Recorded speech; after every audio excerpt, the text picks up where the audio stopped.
అయ్యా నమస్తే అయ్యా. చంద్రబాబు నాయుడు గారికి, లోకేష్ గారికి, అలానే మేము చంద్రగిరి నియోజకవర్గానికి చెందిన అమ్మాయిని అయ్యా. నేను ఎస్టీ అనాథులు గిరిజనకు సంబంధించిన అయ్యా. మా ఎమ్మెల్యే గారికి దయచేసి ధర్నాలు పెట్టి చెప్తున్నానయ్యా.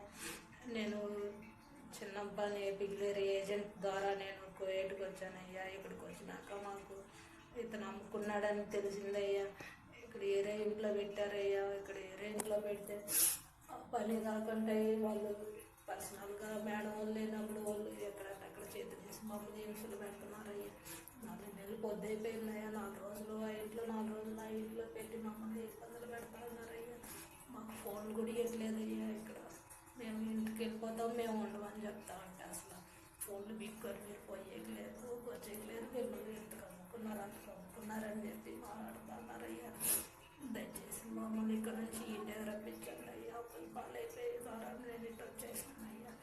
నా బిడ్డలు అదే అప్పులు పాలైపోయి బిడ్డల గురించి నేను దూరం వచ్చేసానయ్యా. నేను ఏజెంట్ ద్వారా మోసం అయిపోయి వచ్చేసానయ్యా. నేను దయచేసి మీ కాళ్ళు పట్టుకుంటానయ్యా. నన్ను ఇండియాకి రప్పించండి అయ్యా. బతుకు తెరువు కోసం కోవైట్కి వెళ్ళాలి, ఇలాంటి ఇతర దేశాలకు వెళ్ళాలి, అక్కడ మనం అంటే హ్యాపీగా బతకచ్చు, అంటే మంచి డబ్బులు సంపాదించవచ్చు అని ఆశపడవచ్చు. అందులో తప్పు లేదు. బట్ అంటే సరైనటువంటి అంటే అక్కడ వ్యవస్థలు కరెక్ట్గా లేక అంటే ఇక్కడి నుంచి కూడా కొంతమంది ఏజెంట్లు నమ్మించి మహిళల్ని మోసం చేస్తున్నారు. తిరుపతి జిల్లాలో చంద్రగిరిలో ఇలాంటి ఘటన చోటు చేసుకోవడం జరిగింది. భాగ్యవతి అయినటువంటి మహిళ ఫిబ్రవరి నెలలో కోవిడ్కి వెళ్ళడం జరిగింది.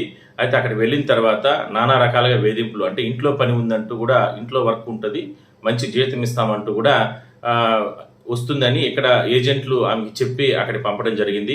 సరే, ఉన్నటువంటి ఇద్దరు బిడ్డలను సాక్కోవడానికి, పెద్దలను సాక్కోవడానికి, ఉన్నటువంటి అప్పులు తీర్చుకోవడానికి అంటే ఉన్న వాళ్ళందరినీ కూడా వదిలిపెట్టుకొని ఆమె ఆ దేశానికి వెళ్ళిన నేపథ్యంలో అక్కడ చిత్రహింసలకు గురై నానా రకాలుగా ఇబ్బందులు పడడం జరిగింది.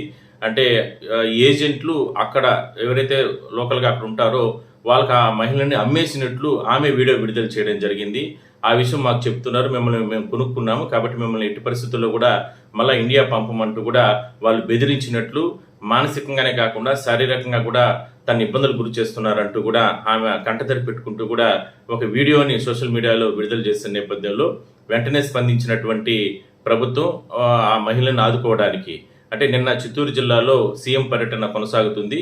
లక్కీగా ఆ సందర్భంలోనే స్థానిక ఎమ్మెల్యే పులివర్తి నాని ఈ విషయాన్ని సీఎం దృష్టికి తీసుకెళ్లే ప్రయత్నం చేయడం, వెంటనే సీఎం కూడా స్పందించి సంబంధించినటువంటి అధికారులకు ఆదేశాలు ఇచ్చి క్షేమంగా ఆ యువతిని అంటే రప్పించేందుకు ప్రయత్నాలు అయితే చేయండి, అదేవిధంగానే చర్యలు తీసుకునే దానికి సంబంధించి అన్ని రకాలుగానంటూ కూడా ఆదేశాలు ఇచ్చిన నేపథ్యంలో ఆ మహిళకు అతి త్వరలోనే న్యాయం జరగబోతోంది. సో అక్కడ ప్రభుత్వంతో మాట్లాడి, అక్కడ ప్రభుత్వ అధికారులతో మాట్లాడి, అక్కడ ఉన్నటువంటి ఎన్ఆర్టీకి సంబంధించిన బృందాలు, ఏదైతే సంస్థలు, ఏజెన్సీలు ఉంటాయో వాళ్ళతో కూడా మాట్లాడుతున్నారు.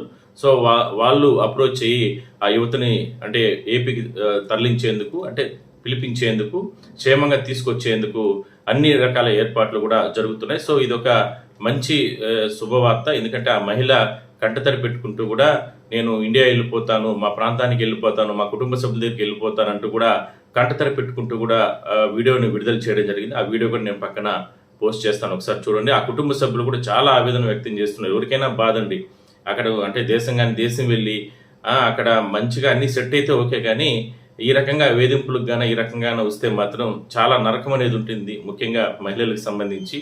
సో ఆ మహిళ ఆ నరకాన్ని అనుభవిస్తుంది. సో అతి త్వరలోనే ఆమెను ఇండియాకి తీసుకొచ్చి ఏపీకి తీసుకొచ్చేందుకు ప్రభుత్వం అన్ని రకాల చర్యలు తీసుకుంటుంది.